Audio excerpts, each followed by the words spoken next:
2019, he has piloted several key measures and legislations, including abrogation of Article 370, the Muslim Women Protection of Rights of Marriage Act 2019, that's made instant triple talaq an illegal practice, the Citizenship Amendment Act 2019, and the Ummeed Bill or the Waqf Amendment Act 2024, among others.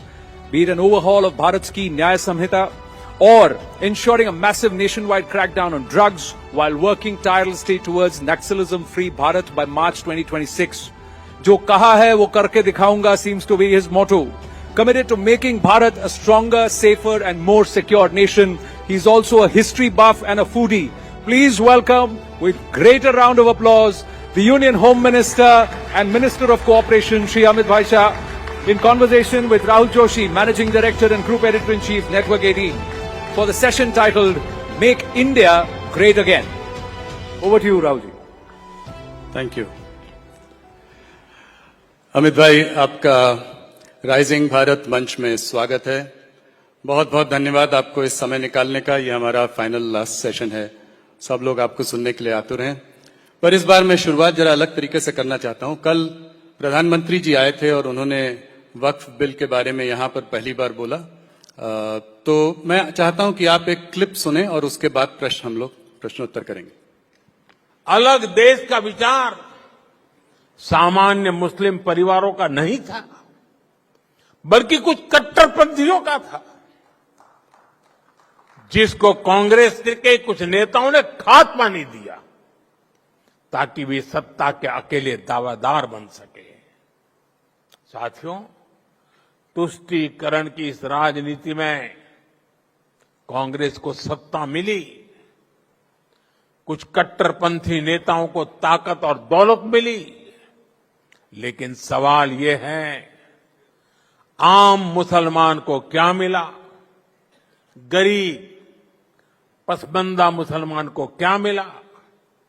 उसे मिली उपेक्षा, उसे मिली अशिक्षा, उसे मिली बेरोजगारी। और मुस्लिम महिलाओं को क्या मिला? उन्हें मिला शाहबानो जैसा अन्याय, जहां उनका संवैधानिक हक कट्टरपंथ की भेंट चढ़ गया। अमित जी, मोदी जी ने कहा कि उस वक्त के जो नेता थे उन्होंने राष्ट्रहित को के ऊपर सत्ता को रखा। तो मैं ये जानना चाहता हूं आपसे कि मोदी जी किन लोगों के बारे में बात कर रहे हैं? कट्टरपंथियों का साथ किन नेताओं ने लिया और ऐसा क्यों किया? और पार्टीशन के लिए वो कहते हैं कि जो है मुसलमान नहीं चाहते थे कि पार्टीशन हो, गरीब मुसलमान नहीं चाहते थे ऐसा हो।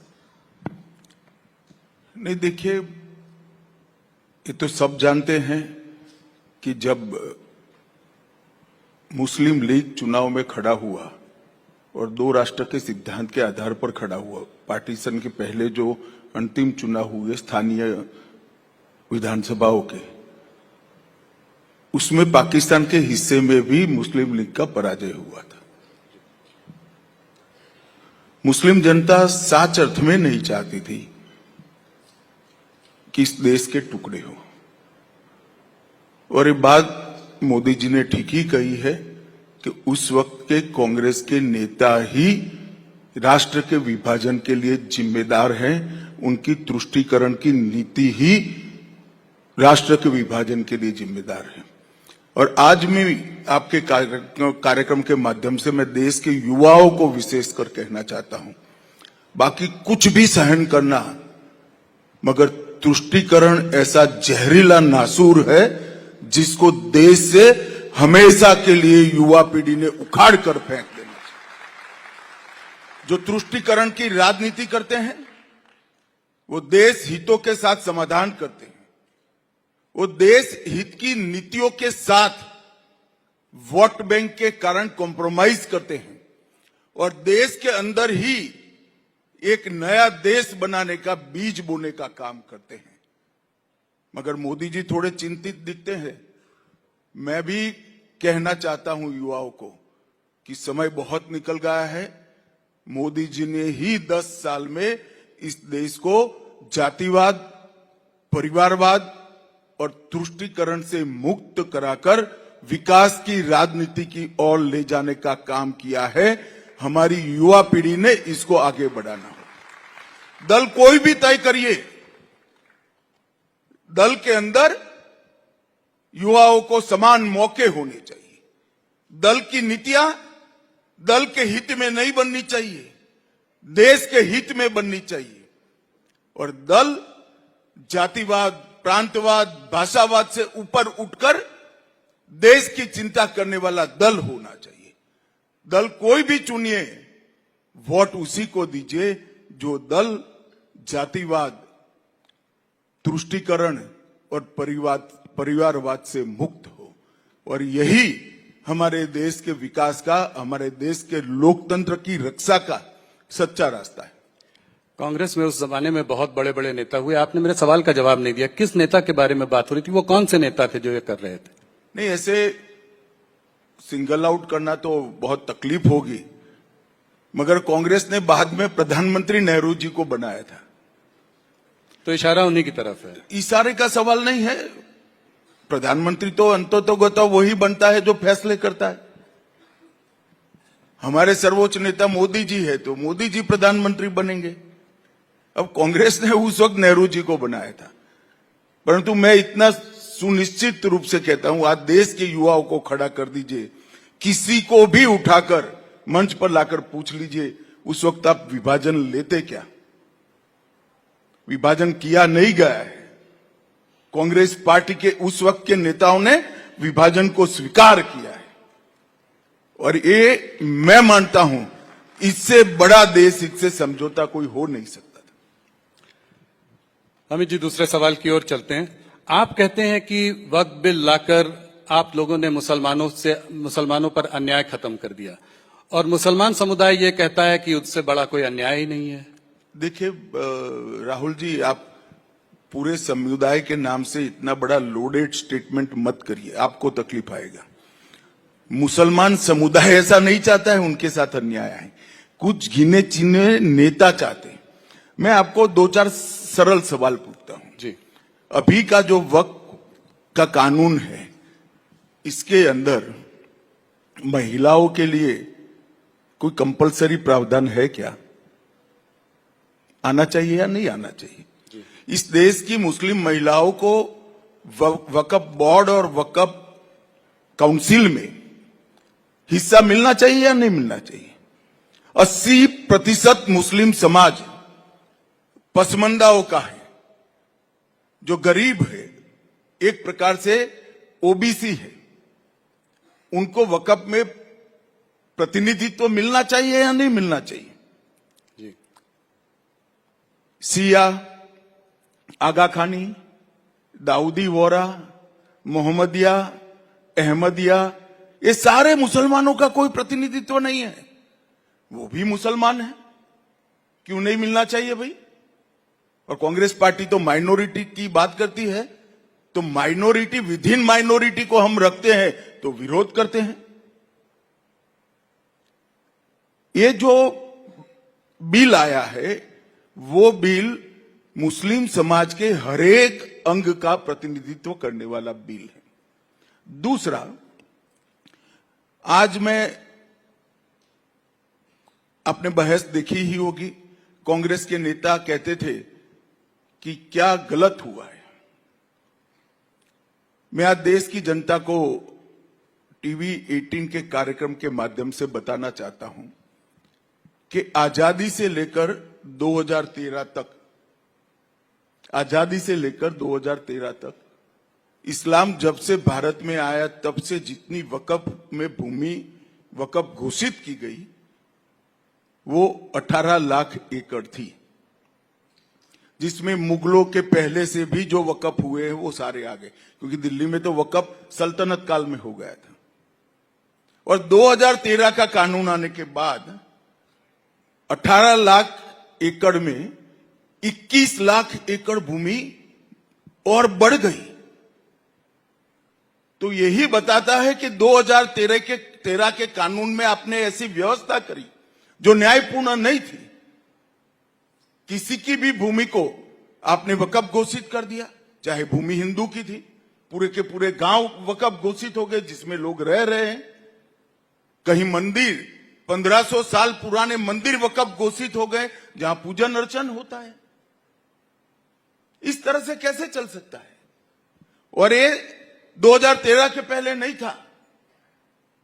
2014 के चुनाव के एंड मौके पर कांग्रेस पार्टी ने अपनी वोट बैंक सुनिश्चित करने के लिए काम किया था। और मैं आपको कहना चाहता हूं, सारे मुसलमान भाई भी मुझे सुनते होंगे, ये 39 लाख एकड़ भूमि हुई है। इसमें से आर्गुमेंट करते कुछ तो कब्रिस्तान है, कुछ तो मस्जिद है, कुछ तो दरगाह है, ये सब मिल मिलाकर 5% से ज्यादा नहीं है। 39 लाख एकड़ की भूमि से राजस्व क्या मिलता है, आय क्या मिलती है? 123 करोड़ रुपया। रेलवे और सेना से बड़ी भूमि है भाई ये। तो ये आय कहां जा रही है? जो बैठ गए हैं वो भ्रष्टाचार करते हैं, क्योंकि ऑडिट की व्यवस्था ठीक नहीं है। हमने कानून के माध्यम से ऑडिट की व्यवस्था ठीक करी है। कानून के माध्यम से मुस्लिम समाज के हर तबके को इसके अंदर प्रतिनिधित्व दिया है। और उनका एक बहुत बड़ा आर्गुमेंट है कि हमारे धार्मिक मामलों में दखल देना। राहुल भाई, इससे बड़ा झूठ कोई हो नहीं सकता। वक़्फ जो है वो वाकिफ बनाता है और मुतव्विल इसका मैनेजमेंट करता है। वक़्फ बाकी सारे धर्मों के हिसाब से देखे तो ये ट्रस्ट है।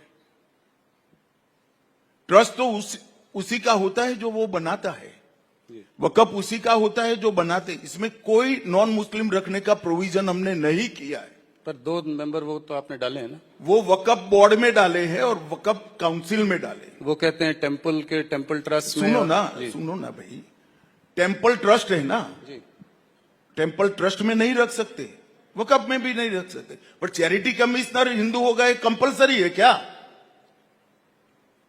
वो सिख भी हो सकता है, मुसलमान भी हो सकता है, क्रिश्चियन भी हो सकता है। टेम्पल ट्रस्ट में नहीं रखना चाहिए, मैं भी मानता हूं। वक़्फ में भी नहीं रख रहे हैं। जैसे ट्रस्ट होता है, इसका मैनेजमेंट अगर रिलीजियस ट्रस्ट है तो हिंदुओं के हाथ में होना चाहिए। वक़्फ अगर अल्लाह के नाम पर दान दी गई संपत्ति है तो मुस्लिमों के हाथ में होना चाहिए। मगर ट्रस्ट चैरिटी के कानून के हिसाब से बरोबर चल रहा है नहीं चल रहा है, इसकी देखरेख, ये तो व्यवस्थात्मक काम है। इसमें धर्म कहां से आता है? फिर भी हमने तो 22 में 2 रखे हैं भाई, 14 में 2 रखे हैं। और एक बात मुझे बताओ, जो मैंने पहले कहा पूरे के गांव कर दिए वक़्फ, कोई मंदिर भी कर दिए, तो इस संपत्ति का डिस्प्यूट नॉन हिंदू का भी है या नहीं है?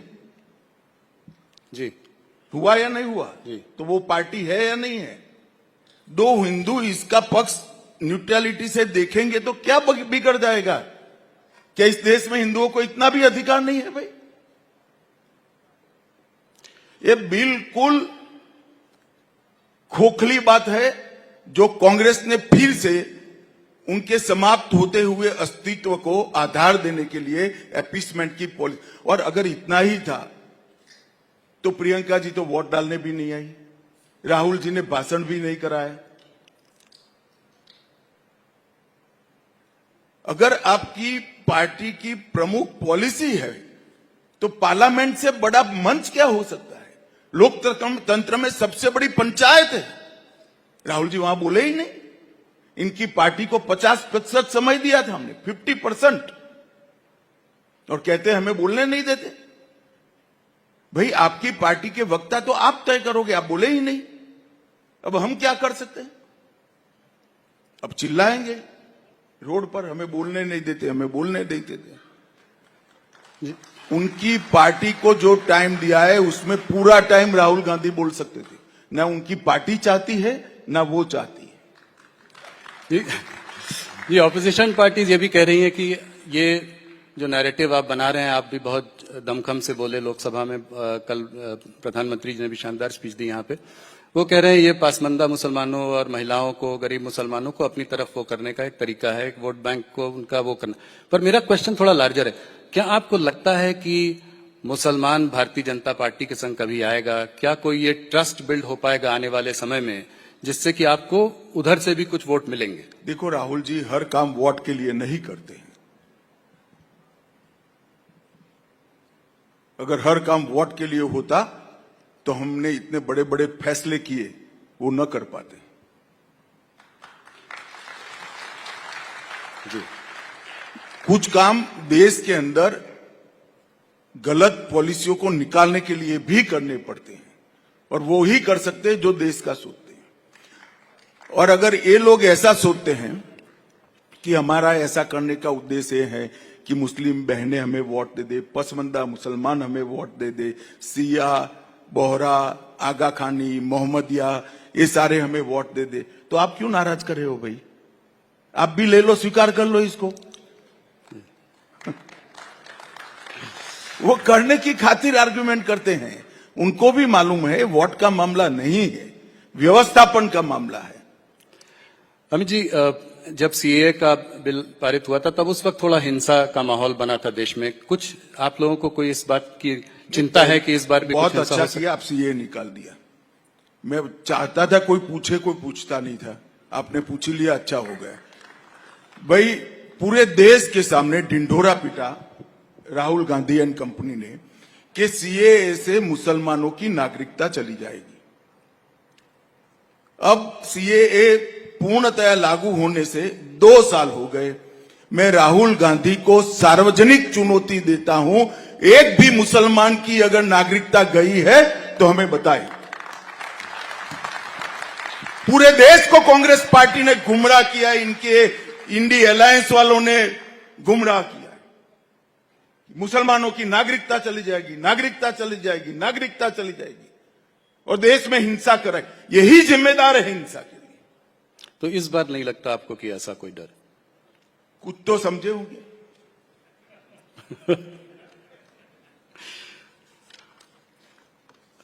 अमित जी, थोड़ा दूसरे सब्जेक्ट डिलिमिटेशन की ओर बढ़ते हैं। ये मुद्दा भी बहुत गर्म रहा है पिछले कुछ महीनों में। तो डिलिमिटेशन से क्या आप आज ये आश्वासन साउथ सदर्न स्टेट्स को दे सकते हैं कि डिलिमिटेशन से उनकी सीटों पे कोई कमी नहीं आएगी प्रोपोर्शनेटली? देखो, मेरे कोरे आश्वासन से शायद साउथ के हमारे भारतीय है वो नहीं समझ पाएंगे। मैं थोड़ा कहना चाहता हूं। जरूर। हिमाचल में कांग्रेस की सरकार है जी। वहां डिलिमिटेशन के लिए कुछ हो रहा है? जरा बोलो ना भाई। जी जी। नहीं हो रहा है। नहीं। कई जगह इंडी अलायंस की सरकार है, वहां डिलिमिटेशन के लिए कुछ हो रहा है? नहीं। सिर्फ तमिलनाडु में क्यों हो रहा है? चुनाव आ रहा है। चुनाव है। अभी डिलिमिटेशन सरकार ने घोषित किया है क्या? जी नहीं। नहीं। एक सेकंड। हाँ, जी जी। डिलिमिटेशन एक्ट हमने बनाया है क्या? नहीं बनाया। जी नहीं। डिलिमिटेशन कमीशन में किसी सुप्रीम कोर्ट के जज को अपॉइंट किया है क्या? नहीं किया है। तो आज है क्या? क्योंकि रैंपड करप्शन कर कर तमिलनाडु की जनता आपके खिलाफ हो गई है। इसको ढकने के लिए ये मुद्दा आज उठा रहे हो। आज बुरहत क्या है डिलिमिटेशन लाने का? मगर आपने कहा है, मैं स्पष्टता कर ही देता हूं। दक्षिण के किसी भी राज्य ने, किसी भी मतदाता ने, किसी भी पॉलिटिकल पार्टी ने चिंता करने की जरूरत नहीं है। भारतीय जनता पार्टी का वादा है कि किसी को अन्याय नहीं होगा। आपकी प्रोरेटा सीटें बनी रहेंगी। तो मतलब अगर 7.5 सीटें होंगी तो प्रोरेटा के हिसाब से उनकी जो बनती है 180 मैंने वोट कह ही दिया भैया। हाँ, जी। पहले भी कह चुका हूं, जी। मगर ये सुनना ही नहीं चाहते।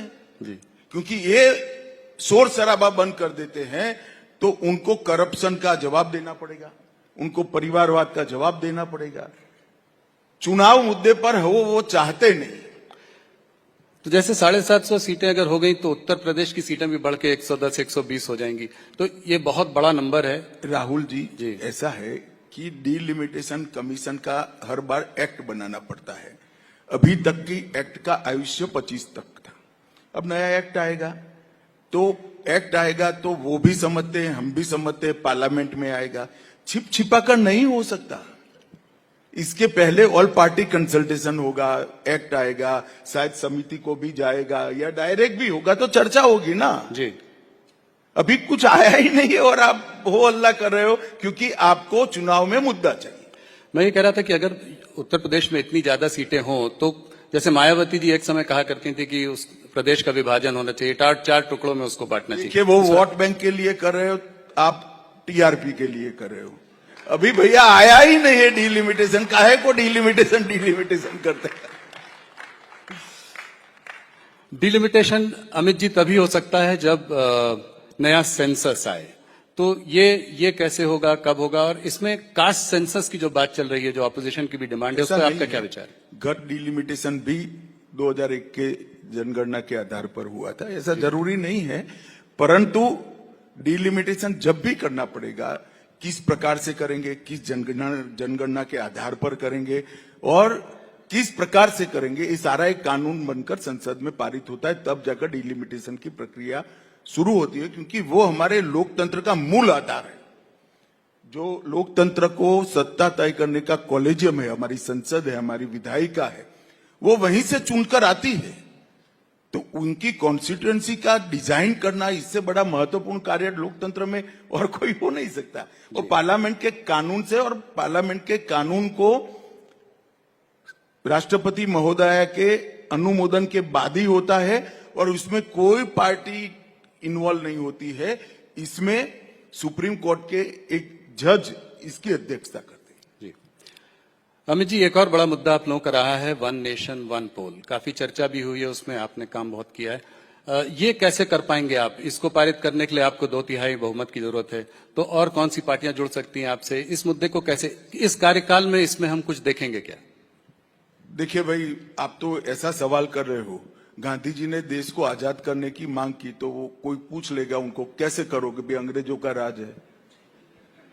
ऐसा है भाई, हम हमारा मुद्दा लेकर जनता के सामने गए हैं, हम जनता के बीच में कार्यक्रम कर कर भी जा रहे हैं। 2-3 साल होते होते माहौल ऐसा होगा कि कोई party one nation one election का विरोध नहीं कर पाएगी, क्योंकि ये देश के भले में है। कोई मुझे बताए कि बार बार चुनाव कर कर, खर्च कर कर हम क्या करना चाहते हैं इस देश में? एक साथ चुनाव क्यों नहीं होना चाहिए? कारण क्या है?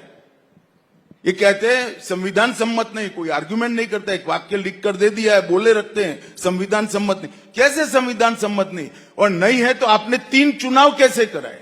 जी, कांग्रेस पार्टी ने जब तक सरकारें तोड़ने की शुरुआत नहीं करी, उनकी सरकारें आती थी, तब तक तो सभी चुनाव एक साथ करे, और 2-3 राज्य 4 राज्य नए बन गए, इसके चुनाव आगे पीछे हो गए। तो वो एक साथ करने के लिए असेंबलियां डिसॉल्व कर दी कांग्रेस ने। वही कांग्रेस पार्टी ये कह रही है कि लोकतंत्र के विरोधी है। 7 राज्यों के असेंबलियां डिसॉल्व कर कर वन नेशन वन इलेक्शन कराया था, और आज वही विरोध कर रहे हैं। जनता वो मानते हैं, ऐसे नहीं सोचती है। जनता के अपने के सोचने के तरीके, कुछ नेता ऐसा मानते हैं कि मैंने कह दिया तो बस जनता मान गई, और फिर परिणाम आते हैं तो कहते हैं कि भाई ईवीएम में गड़बड़ हो गया। एक्चुअल में भैया आप जो बोलते हो वो जनता मानती नहीं है। अभी तो कह रहे हैं महाराष्ट्र का इलेक्शन भी जो है उसको भी चोरी कर लिया आप लोगों ने। अगर हम जीत जाते तो क्या, वो जीत जाते तो क्या कहते? हम तो वो है 10 साल, हमारे 10 साल में इनकी तेलंगाना सरकार बनी, चेन्नई में सरकार बनी, बंगाल में बनी, हिमाचल में बनी, वो कैसे बनी फिर? तो कांग्रेस की बात हो रही है तो एक सवाल यहां पे आपसे पूछना चाहूंगा। ये एआईसीसी का सेशन चल रहा है, उसमें जो खबरें हम पढ़ रहे हैं, देख रहे हैं, जो वहां से निकल के आ रही है, तो उसमें लीडर्स का मानना है 2 तरीके के थॉट्स हैं। एक तो ये है कि मोदी को गाली दो, मोदी के खिलाफ भाषण देते रहो, मोदी के पीछे पड़े रहो, और दूसरा कुछ नेता ये मानते हैं कि आप अपनी ऑल्टरनेट सोच, अपना विजन भी सामने लोगों के रखें। आप क्या कहना चाहेंगे इस पर राहुल? देखिए, इसका मतलब है कुछ तो समझ वाले लोग अभी भी वहां बचे हैं क्योंकि इतने सालों का अनुभव है, 2001 से लेकर 2025 तक का, जितनी बार मोदी जी को गाली दी, इनकी माता जी ने भी दे दी, इन्होंने भी दे दी, जितनी बार गाली दी मोदी जी और मजबूत होकर बाहर आए हैं। उनको मालूम नहीं हमारे दल का चुनाव चिन्ह कमल है, जो कीचड़ में ही खिलता है, ज्यादा खिलता है। तो हम तो गालियों के कीचड़ में ही खिलकर बाहर आते हैं, वो उनको मालूम नहीं। अमित जी, आपको काफी दिनों बाद इस बार इंटरव्यू कर रहा हूं। 2024 के चुनाव के समय आपसे बात हुई थी, एक सवाल उस पर भी। 2024 में आप लोगों को उम्मीद थी, नारा था अब की बार 400 पार, सीटें आई भारतीय जनता पार्टी की 240। कहां गड़बड़ हो गई, कहां रणनीति में कमी रह गई? देखिए राहुल जी, हम भी मानते हैं कि हमारी सीटें कम हुई, वो तो आंकड़ा है जी। मगर ये जो कह रहे हैं कि भाई ये तो ये कह रहे थे ये आए, ये कह रहे थे ये आए, मुझे बताओ कोई खिलाड़ी मैच खेलने जाएगा, सामने टीम कैसी भी हो, पिच कैसी भी हो, वो क्या कहेगा? नहीं हम आज हार जाएंगे, ऐसा कहेगा क्या? अरे भाई हमारा 300 था तो हमने 400 कहा, इसमें क्या बुराई की है भाई? हम तो सोचते ही हम बढ़ोतरी करेंगे और करेंगे। अभी भी मैं कहता हूं हम तमिलनाडु जीतेंगे, बिहार भी जीतेंगे और इनका सुपड़ा साफ हो जाएगा। नहीं, 2024 की उसके बाद आपने 3 शानदार विजय भी वो की हैं, दर्ज की हैं। आप हरियाणा में जीते बहुत अच्छी तरीके से। महाराष्ट्र में तो मुझको फडणवीस जी ने कहा कि वो सोच भी नहीं रहे थे कि इतनी सीटें आएंगी और उससे कहीं ज्यादा सीटें आई। तो दिल्ली में आपने जो है केजरीवाल जी की सरकार को परास्त किया। तो ये कैसे हुआ? ये आप लोग बाउंस बैक कैसे करें? देखिए, जनता ने चुनाव में कुछ झूठा प्रचार किया गया, कुछ भ्रामक बातें फैलाई गई, इसका कुछ तो असर हुआ, कुछ वोट कम मिले। जब परिणाम आया तो सबके मन में एक प्रकार की रंजिश थी कि हमने मोदी जी के साथ ये ठीक नहीं किया, और इसके कारण ही भारतीय जनता पार्टी का समर्थन भी बढ़ा है और बड़े जोर के साथ मोदी के काम पर थप्पा लगाने का काम ये 3 राज्यों में। थोड़ा सा आप हिंदी के पक्ष में बहुत बातें करते हैं, तो थोड़ा एक लैंग्वेज मुद्दे पर भी बात कर लेते हैं। ये भी साउथ से जुड़ा हुआ है। पहले मैं थोड़ी स्पष्टता कर दूं, मैं हिंदी भाषी नहीं हूं, मैं गुजराती हूं।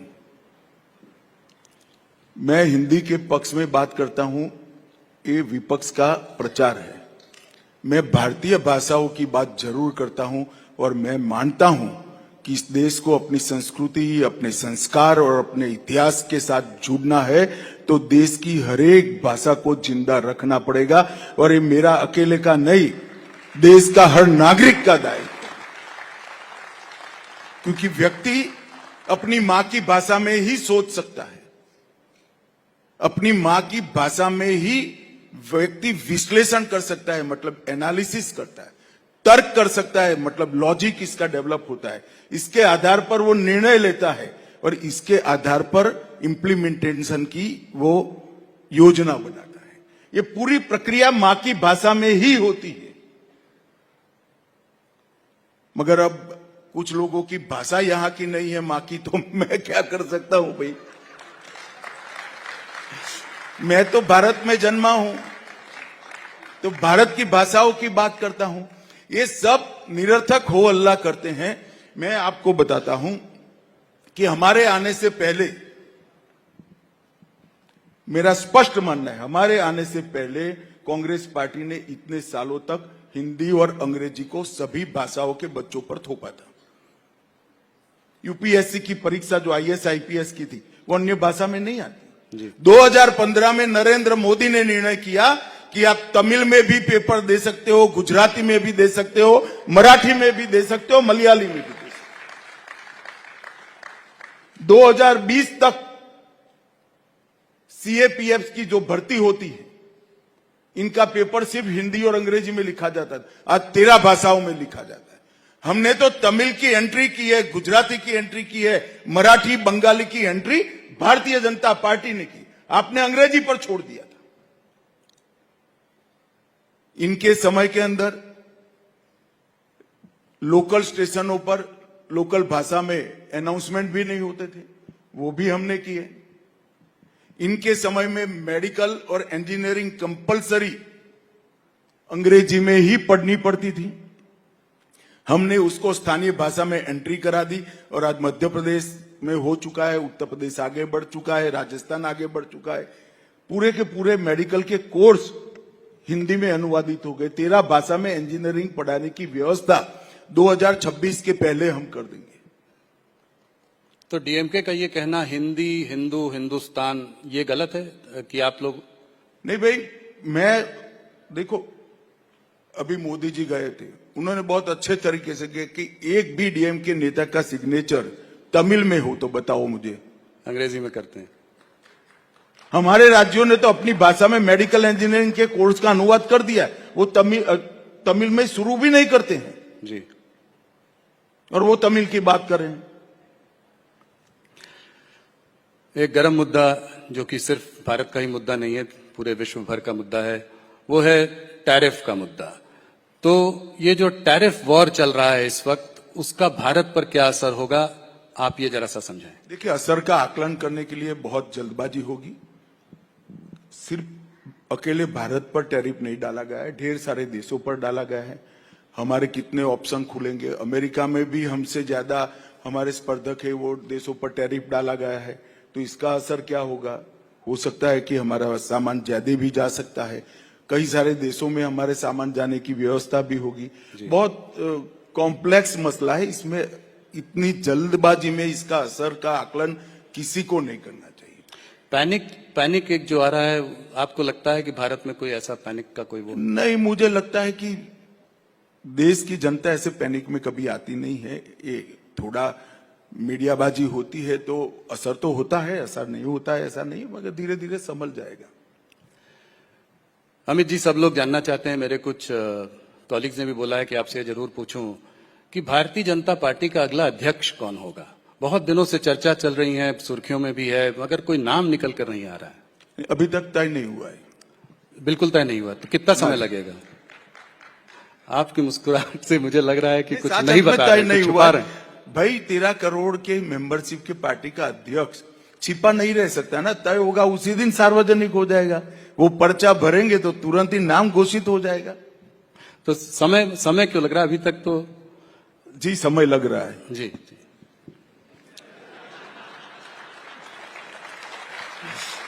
मुझे याद है एक बार मैंने इनसे ज्यादा सवाल पूछा था कि कितने टिकट बटेंगे, किसको क्या मिलेगा। कहता है जब होगा तो आपको भी बुला लेंगे तो आपको पता चल जाएगा। अमित जी, दिल्ली हाई कोर्ट के एक जज के घर में आग लग गई, आउट हाउस में आग लग गई, तो उसमें भारी मात्रा में कैश करेंसी बरामद हुई। तो मेरा सवाल यह है कि इस तरह का एक चित्र देश के सामने आया है, तो क्या आप संतुष्ट हैं कि इसके पीछे क्या कार्यवाही चल रही है, क्या होना चाहिए, कैसे लोगों को विश्वास दिलाया जाए कि देखिए, परंपराओं से जो परंपरा अब तक बनी है वो ये है कि जुडिशरी की जांच में इनिशिएटिव, अगर हाईकोर्ट जज के लिए कोई मसला खड़ा होता है तो सुप्रीम कोर्ट के सर्वोच्च न्यायाधीश ने लेना होता है। उन्होंने एक कमेटी बनाई है। हमें ये न्यायिक प्रक्रिया पर, सुप्रीम कोर्ट की प्रक्रिया पर भरोसा रखना चाहिए। इसकी रिपोर्ट आएगी तो काफी सारी चीजें स्पष्ट हो जाएगी। मगर मैं इतना कहना चाहता हूं, उन्होंने कमेटी बनाने के निर्णय करने में कोई तक देरी नहीं की है और मैं आशा करता हूं कि जल्दी, क्योंकि पूरी जनता भी इसको बहुत गंभीरता से देख रही है, तो जल्दी ही ये कमेटी की रिपोर्ट और उसके बाद ऐसा भविष्य में न हो, इसके लिए क्या कदम उठाए जाए, वो सुप्रीम कोर्ट की ओर से सार्वजनिक होगा। हम भी राह देख रहे हैं, आप भी राह देखो। एक जुड़ा हुआ सवाल जुडिशरी पर, हायर जुडिशरी के जो अपॉइंटमेंट प्रोसेस का एक सवाल काफी मुद्दा चल रहा है। एनजेसी की भी बात हो रही थी, सुप्रीम कोर्ट ने उसको अनकॉन्स्टिट्यूशनल बताया।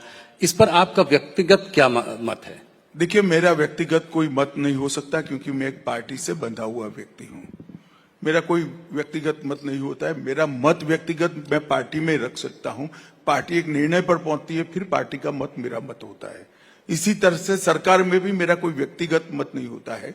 व्यक्तिगत मत जब प्रधानमंत्री जी चर्चा करते हो तब मुझे रखना होता है, या तो कैबिनेट में रखना होता है। इसके बाहर तो कैबिनेट का जो डिसीजन होता है वही हमारा डिसीजन होता है। परंतु मैं मानता हूं कि इस पर एक नए सिरे से एक बहस ये घटना के कारण खड़ी हुई है। जनता में काफी उत्सुकता भी है। हम राह देखते हैं कमेटी क्या करती है, उससे काफी आप कह रहे हैं उसके बाद बहस होनी चाहिए? नहीं, बहस तो अभी कर ही रहे हो आप। बहस में तो कौन किसको रोक सकता है, परंतु कमेटी क्या रिपोर्ट देती है, इसके आधार पर सारी चीजें स्पष्ट होगी। जम्मू और कश्मीर की ओर चलते हैं। कल आप वहां पर थे भी। राज्य का दर्जा कब तक मिलेगा, क्या आपको लगता है, और नई सरकार का कैसे आप आंकलन करते हैं? देखिए, भारतीय जनता पार्टी एक अखिल भारतीय पार्टी है।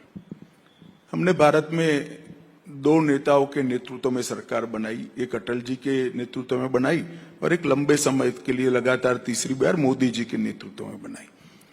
भारतीय जनता पार्टी ने कभी भी केंद्र में सत्ता रहते वक्त राज्य सरकार किसकी है वो नहीं सोचा है, ना हम कश्मीर के लिए सोच रहे हैं। कल ही मैं रिव्यू करने के लिए गया था, उमर साहब मेरे साथ ही बैठे थे, भोजन भी किया, बड़े अच्छे से इनकी फोटो भी आई है। जी जी। और हम सभी राज्य सरकारों के साथ जिस तरह का हमारा व्यवहार होता है इसी का है, परंतु सुरक्षा और अलगाववाद इस पर हमारा स्टैंड फर्म है। इसमें कोई कॉम्प्रोमाइज ना हम करेंगे ना किसी को करने देंगे। अभी कठुआ क्षेत्र में कुछ घुसपैठी की घटना जरा सा सामने आई है, इसमें कुछ आपको लगता है ये पाकिस्तान स्पॉन्सर टेररिज्म टाइप के कुछ? नहीं, घुसपैठ तो पाकिस्तान के अलावा रसिया से कैसे हो सकता है, वहीं से हो सकता है। और ये तो सालों से कर रहे हैं, मगर देश के जवान बहुत मुस्तैद है, देश की सरकार भी मुस्तैद है। हम यहां पर कोई कांड नहीं करने देंगे और करेंगे तो दंडित भी करेंगे उनको।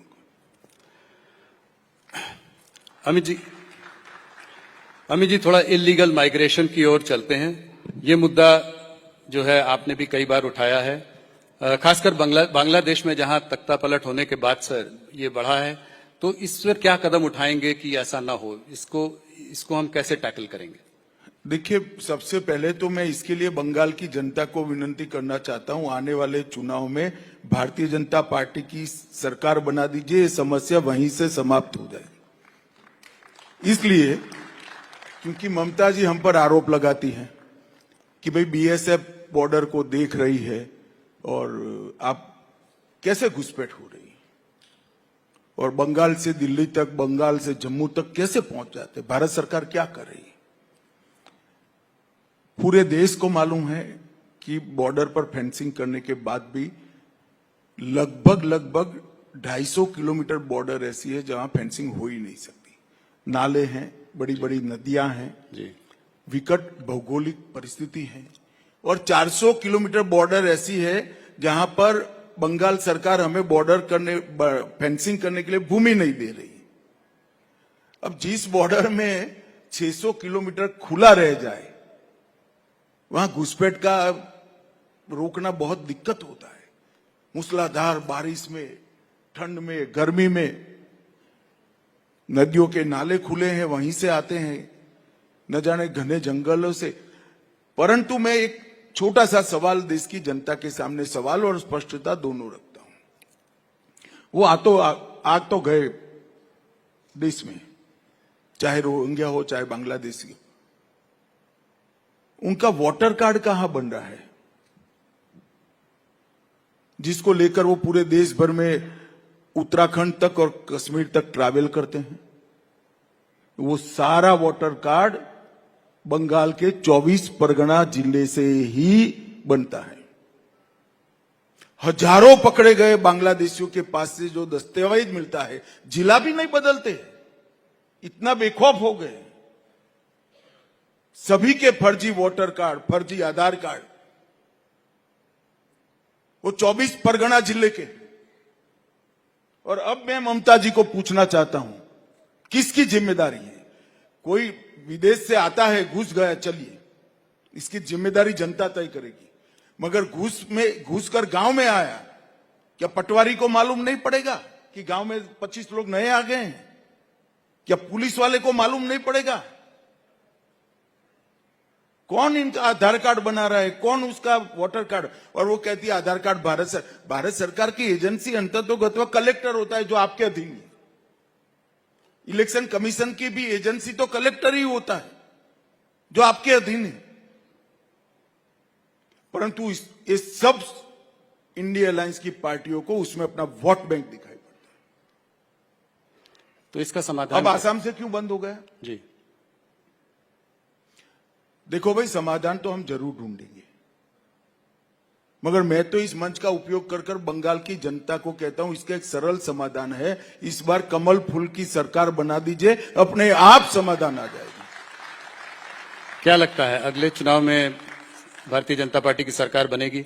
पिछली बार भी बहुत वो था, पर आप लोग सरकार नहीं बना पाए और लोकसभा के चुनाव में भी धक्का लगा है आपको वहां। देखो भाई, ऐसा है, हमारे 4 मेंबर थे। मैं मीडिया का रुख, जिसमें आप भी आ जाते हो, वो समझाता हूं। हमारे 4 मेंबर थे, 4 से 77 हुए, हमें झटका लगा। जिस कांग्रेस पार्टी ने 23, सुनो ना यार, जिस कांग्रेस पार्टी ने 27 साल राज करा, ये 0 हो गए, उनको झटका नहीं लगा है। जिस कम्युनिस्ट पार्टी ने 27 साल राज करा, वो भी 0 हो गए, झटका नहीं लगा है। भाई 4 से हम 77 पहुंचे एक चुनाव में, तो 77 से कितना होता है, जरा गुणाकार करो। सरकार बनती है, और कई सरकार हमने बनाई है। नहीं 77 तो बहुत बड़ी आपकी वो थी, बहुत अच्छा प्रदर्शन रहा था। मैं ये कह रहा था कि अगला चुनाव को अगर देखें तो इस बार के लोकसभा चुनाव में ज्यादा अपेक्षा थी, कम सीटें आई। स्वाभाविक रूप से कम हुई है, मगर हमने इसके बाद में काफी हमारे संगठन का विस्तार भी किया है, सदस्यता भी की है, ड्राई एरिया में भी सदस्यता करी है, हमारे फुल टाइमर भी निकले हैं, और हम इसको अच्छे से देख रहे हैं। बंगाल केवल भारतीय जनता पार्टी के लिए जीतना जरूरी नहीं है, भारतीय जनता पार्टी के लिए जीतना तो जरूरी ही है, परंतु बंगाल देश के लिए भी भाजपा या तो कोई भी राष्ट्रवादी दल जीते, ये बहुत जरूरी है। इसलिए हम बंगाल के पीछे। अभी 25,000 जो अनलमेंट हुआ है सुप्रीम कोर्ट का डिसीजन, उसके खिलाफ भी ममता जी खड़ी हैं, कह रही हैं कि किसी की नौकरी नहीं जाएगी, मैं देखती हूँ कौन क्या करता है। चलिए, अब वो तो कुछ भी कह सकते हैं, मैं ऐसा नहीं बोल सकता कि सुप्रीम कोर्ट के फैसले को मैं नहीं मानूंगा, वरना आप लोग मेरे थोड़े से जो बाल बचे हैं वो भी नोच लोगे भैया। मोहम्मद यूनुस जी का कहना है कि बांग्लादेश के इस संदर्भ में एक सवाल और कि जो वहां के इंटरिम लीडर हैं कि नॉर्थ ईस्ट स्टेट जो है वो लैंडलॉक्ड स्टेट्स हैं, और चाइना को जो है जो भी कुछ करना है वो बांग्लादेश के थ्रू जो है वो मार्केट एक्सेस है, चारों तरफ सी का वो है। इसको आप कैसे देखते हैं, इनके स्टेटमेंट को कैसे देखते हैं? देखिए, मैं इतना ही कहना चाहता हूं कि नरेंद्र मोदी की सरकार है, भारत की 1 इंच जमीन पर हम किसी को आंख नहीं डालने देंगे, एंट्री का तो सवाल ही नहीं।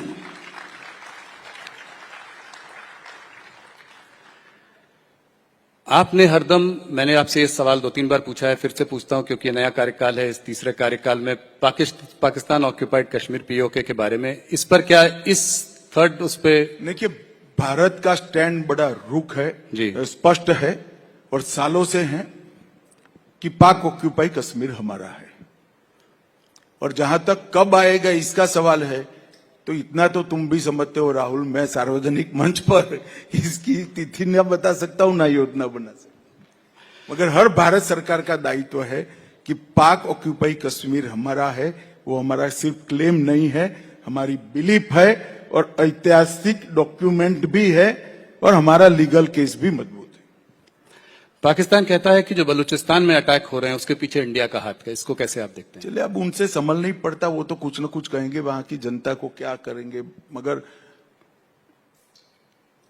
अब उनकी समस्या है, उनको निपटना चाहिए। पर क्या इंडिया सपोर्ट करता है बलूच लोगों के लिए इंडिपेंडेंट स्टेट?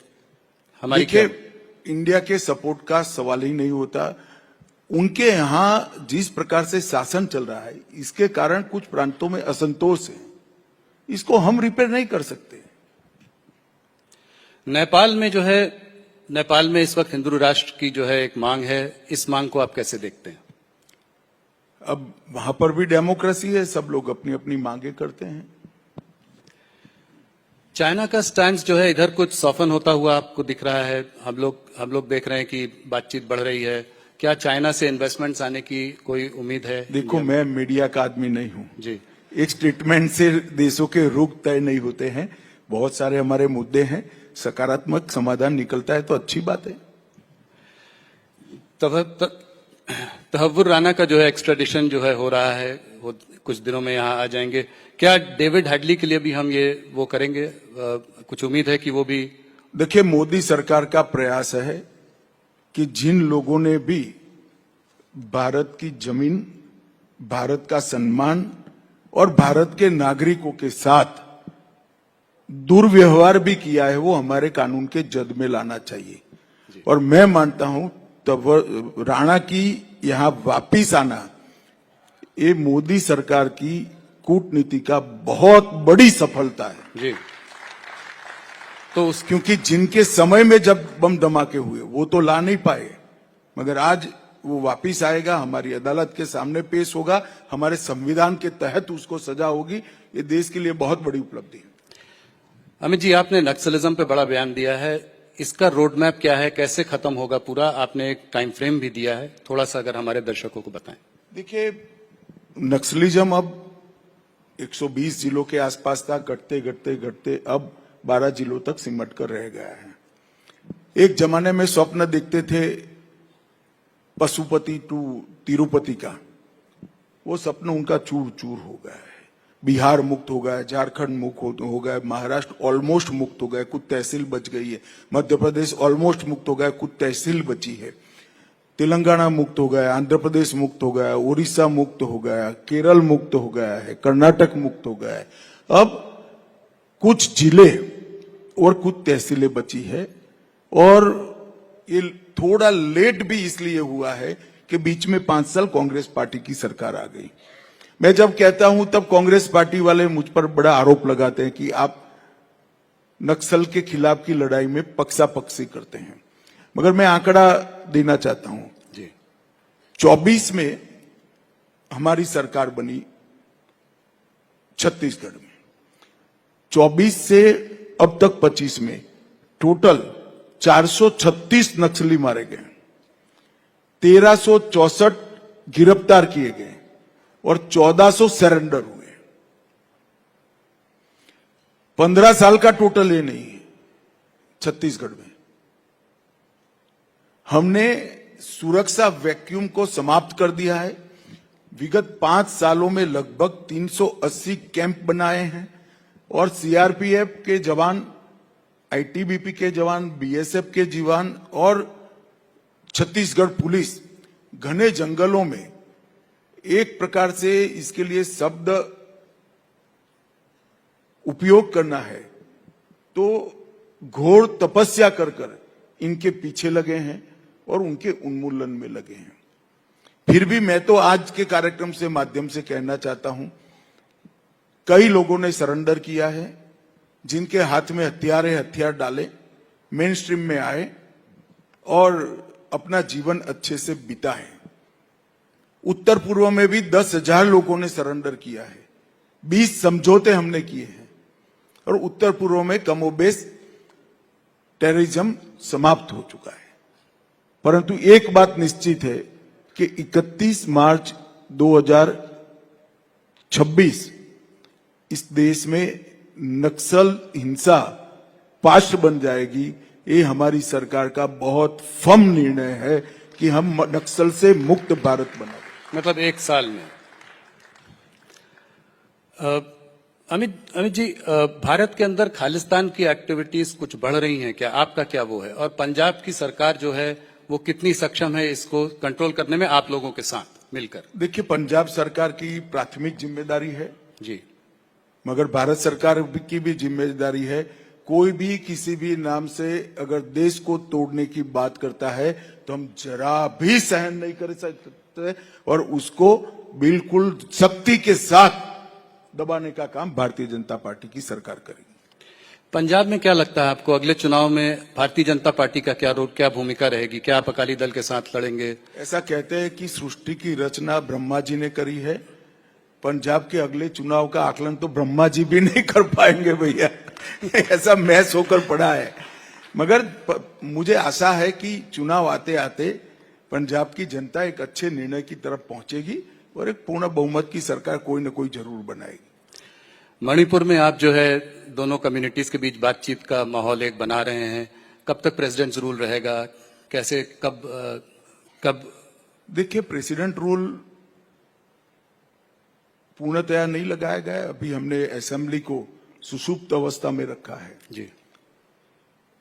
तो हमारा तो प्रयास है कि जल्दी से दोनों समुदायों के बीच में बातचीत हो और शांति स्थापित हो। कुछ सफलता मिली भी है, घटनाएं तो बंदी हुई है, मगर बातचीत में भी कुछ सफलता मिली है।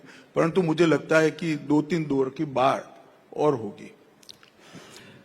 जो सबसे पास चुनाव है वो है बिहार का चुनाव। तो क्या बिहार में क्या लगता है आपको, क्या नीतीश जी एनडीए अब तक के सबसे बड़े बहुमत के साथ बिहार में सरकार बनाएगा, इसमें कोई दो राय नहीं। और जो सीट शेयरिंग होगी वो क्या जैसे पिछली बार थी उसी प्रोपोर्शन में वो तो रहेगी? प्रदेश में हमारी पार्टी और हमारे साथी दल बैठकर तय पर क्या नीतीश जी के चेहरा होंगे चुनाव का? बाकी देखिए, अभी तो मुख्यमंत्री नीतीश जी मुख्यमंत्री है ही, सवाल ही कहाँ है कोई। तो वही मुख्यमंत्री बनेंगे अगर आप जीतेंगे? अरे भाई, अभी नीतीश जी के नेतृत्व में ही हम चुनाव लड़ रहे हैं। कुछ पर्सनल सवाल आपसे पूछना चाहूंगा। हर बार 2-3 पूछता हूं, पर इस बार भी कोशिश पूछकर क्या करोगे, कुछ निकलेगा नहीं यार। मैं फिर भी कोशिश करता हूं।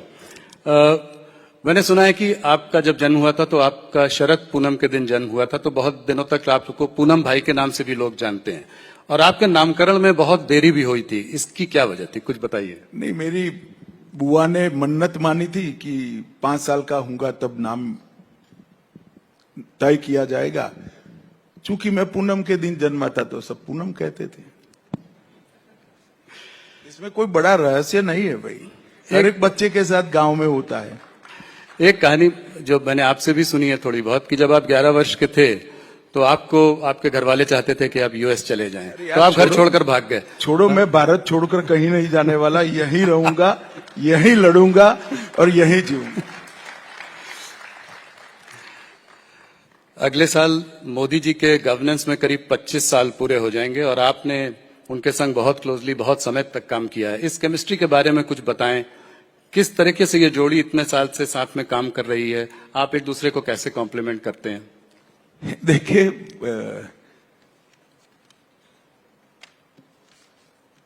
कोई भी दो कार्यकर्ता एक साथ काम करते, एक नेता और कार्यकर्ता एक साथ काम करता है, तो इतने लंबे समय तक काम करते करते एक दूसरे की काम की पद्धति भी समझ में आ जाती है, एक दूसरे का सोचने का ढंग भी समझ में आ जाता है, और एक दूसरे का स्वभाव भी समझ में आ जाता है।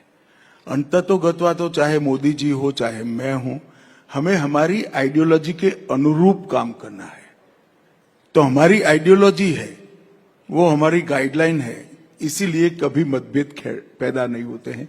वो भी आइडियोलॉजी के लिए, देश के लिए, संविधान के लिए सोचते हैं, मैं भी आइडियोलॉजी के लिए, देश के लिए और संविधान के लिए सोचता हूं।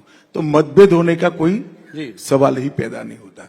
जहां एक दूसरे को कंट्रीब्यूट करने का सवाल है, इसमें जरूर एक दूसरे को कंट्रीब्यूट कर रहे हैं, मगर अलग प्रकार से। मैं मोदी जी जो लक्ष्य तय करते हैं, इसका पूरा करने के लिए मेरे साथियों को साथ में रखकर पूरा प्रयास करता हूं। ये मेरे कंट्रीब्यूशन का तरीका है। मोदी जी हमारे नेता है, हम सब कार्यकर्ता जो इनके साथ तैयार हुए, इनके नीचे काम कर रहे हैं, वो सभी के छोटी गलतियां हैं, उनको मोदी जी माफ कर सुधारते हैं। तो हमें भी वो कंट्रीब्यूट करते हैं एक तरफ से कंप्लीट बनाने में। तो इस तरह से एक दूसरे का कंट्रीब्यूशन हो ही जाता है। परंतु ये उदाहरण जो आप दे रहे हो नरेंद्र मोदी और अमित शाह का, ऐसे नरेंद्र मोदी के साथ जुड़े हुए इस देश में हजारों कार्यकर्ता है, जिनमें कार्यकर्ता बनाने से लेकर उसको बड़ा सोचने तक, तरीके से सोचने तक की पूरी प्रक्रिया नरेंद्र मोदी जी ने की है, हमारे कई नेताओं ने की है, और ये बहुत बड़ी बात है। और इसी के कारण हम चुनाव अनेक हारे, मगर हमारी पार्टी कभी टूटी नहीं जी। चुनाव हारे, हम साफ नहीं हो गए। यूपी में कांग्रेस चुनाव हारी, साफ हो गई। बिहार में चुनाव हारी, साफ हो गई। हम साफ नहीं होते, इसी का कारण है कि हमारे कार्यकर्ता आइडियोलॉजी के लिए काम करते हैं, देश के लिए काम करते हैं, देश के संविधान के लिए काम करते हैं। अमित जी, एक आखिरी सवाल। अगर एक दिन मान लीजिए आपको बिल्कुल फुर्सत हो, कुछ भी करने को ना हो, कोई मीटिंग ना हो, आपके पास पूरा समय हो अपने लिए, तो आप क्या करेंगे उस दिन? मेरे पास 8000 पुस्तकें हैं, काफी सारे पढ़ने का बाकी है, और मुझे शास्त्रीय संगीत का भी बहुत बहुत शौक है, जिसको मैं समय नहीं देना पड़ता। पुस्तक तो जरूर पढ़ूंगा और संगीत सुनते सुनते पढ़ूंगा। अमित जी, आज आप हमारे संग जुड़े, आपने हमारे सारे प्रश्नों का उत्तर दिया। आपका राइजिंग भारत मंच पे आने के लिए बहुत बहुत धन्यवाद। You can be a little more generous with your applause. He's been so candid, forthright in his answers. Amit ji, thank you so much. Ladies and gentlemen, please stay in the auditorium because we have Dr. L.